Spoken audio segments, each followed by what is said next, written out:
देश के उपराष्ट्रपति यानी कि जगदीप धनखड़ का इस्तीफा देर रात 9:25 के आसपास तेजी से यह खबर फैली और उसके बाद से कयास लगने लगे कि आखिरकार अंदर खाने हुआ क्या होगा।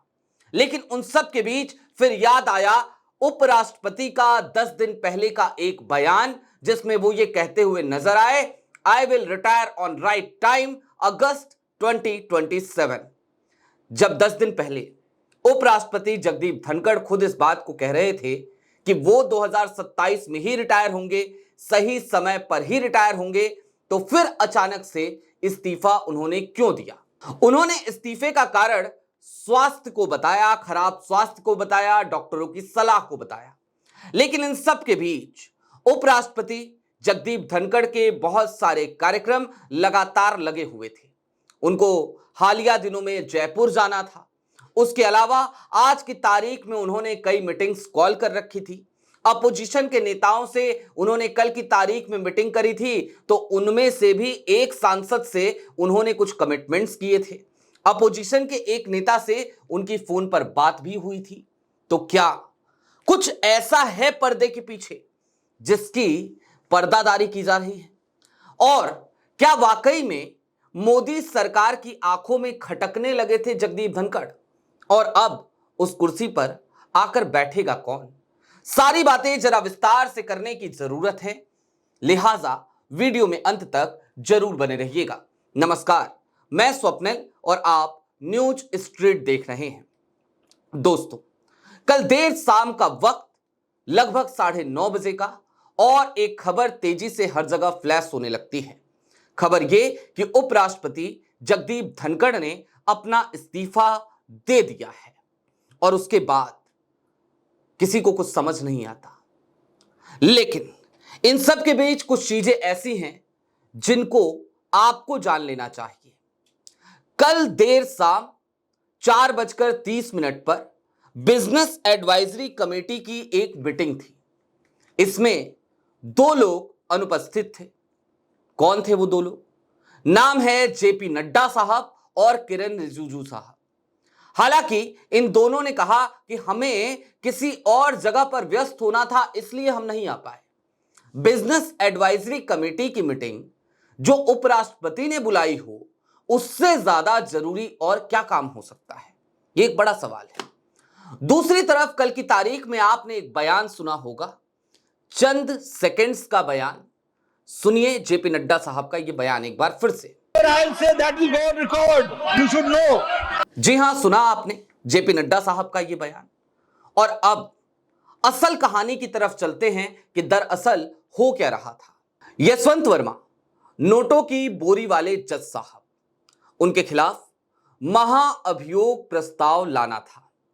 विपक्ष के तमाम सांसदों ने सिग्नेचर कर दिए थे और उन्होंने वो चिट्ठी उपराष्ट्रपति को थमा दी थी। उपराष्ट्रपति यानी कि जगदीप धनखड़ साहब ने उसको एक्सेप्ट भी कर लिया था। और क्या ये चिट्ठी स्वीकार कर लेना ही उपराष्ट्रपति जगदीप धनखड़ के इस्तीफे की वजह बना? जवाब है, कुछ कुछ ऐसा ही हुआ। जी हां, दरअसल एनडीटीवी अडानी साहब का चैनल है, उसने सोर्सेस के हवाले से एक खबर चलाई है। एनडीटीवी की माने तो जगदीप धनखड़ साहब ने अपना इस्तीफा एक सम्मानजनक एग्जिट लेने के लिए दिया है, और इसके पीछे की वजह जो एनडीटीवी ने बताई वो बेहद चौंकाती है।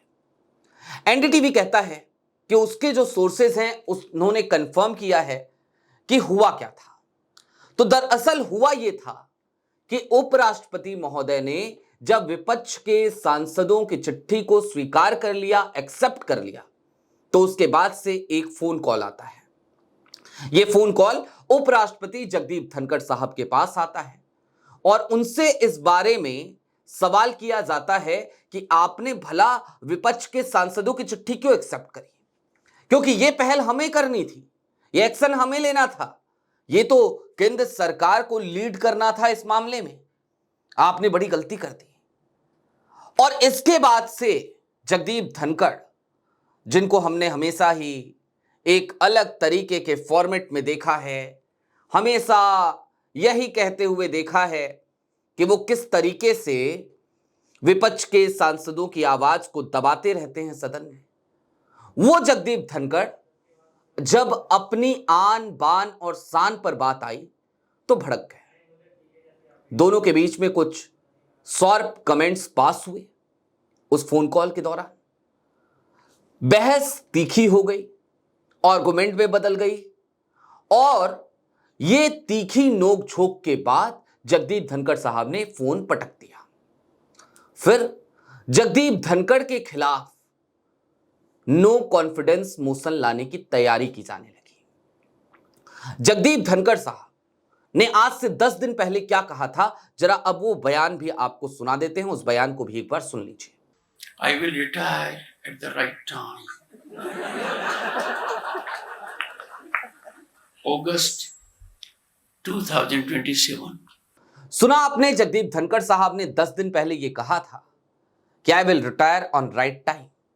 लेकिन इस फोन कॉल के बाद और विपक्ष के सांसदों के द्वारा दिए गए उस प्रस्ताव को स्वीकार करने के बाद जिस तरीके के संबंध मोदी सरकार और जगदीप धनखड़ के बिगड़ गए महज चंद घंटों में, वही एक बड़ा कारण बन गया इस्तीफे का। क्योंकि एनडीटीवी ने यह बताया है कि जगदीप धनखड़ के खिलाफ ही नो कॉन्फिडेंस मोशन लाने की तैयारी की जा रही थी। बहरहाल जगदीप धनखड़ उपराष्ट्रपति के पद से अपना इस्तीफा दे चुके हैं। उनका इस्तीफा स्वीकार होगा या नहीं होगा, यह एक बड़ा सवाल है। अब देखना यह भी होगा कि उस कुर्सी पर आने वाले दिनों में कौन बैठेगा। हालांकि बहुत सारे नाम चलने लगे हैं, जिनमें से सबसे ज्यादा चर्चित नाम है जम्मू कश्मीर के उपराज्यपाल एलजी मनोज सिन्हा साहब का। तो क्या मनोज सिन्हा साहब जम्मू कश्मीर से चलकर दिल्ली आ जाएंगे और देश के अगले उपराष्ट्रपति बनाए जाएंगे? और जगदीप धनखड़ साहब ने जो इस्तीफा दिया है, क्या उस इस्तीफे के पीछे की जो असली वजह है वो कभी सामने आ पाएगी, या फिर कि क्या वाकई में एनडीटीवी ने जो कहा वही असली वजह है? आपकी क्या राय है, हमें कमेंट बॉक्स में जरूर बताइएगा। अभी के लिए दीजिए इजाजत। ऐसे ही तमाम अपडेट्स, तमाम डेवलपमेंट्स के लिए जुड़े रहिए न्यूज स्ट्रीट के साथ। शुक्रिया।